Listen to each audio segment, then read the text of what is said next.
Կինը կինն է, կինը քույրն է, կինը մայրն է, իսկ այսօր մեր երկրում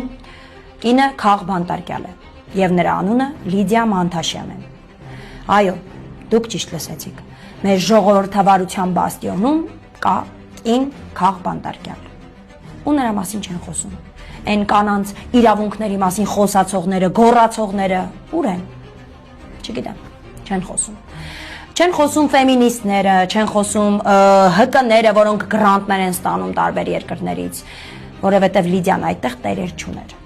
Նրա տերը Աստված է։ Չեն խոսում նույնիսկ միջազգային լրատվականները, միջազգային եվրոպական, չգիտեմ, առաջադեմ հանրությունը, գիտեք ինչի, որովհետև Լիդիան այնտեղ էլ տերեր չուներ։ Լիդիայի տերը Աստված է։ Լիդիա Մանթաշյանը Հայաստանի Հանրապետության միակ կին Խաղ բանտարկյալն է։ Ու դա մեր ամոթն է։ Երբ բանտարկում են կնոջը իր համոզմունքների համար, բանտարկում են նաև մեր ապագան։ Ես հաշտ չեմ։ Ես խոսում եմ, ես չեմ վախենում։ Ազատություն։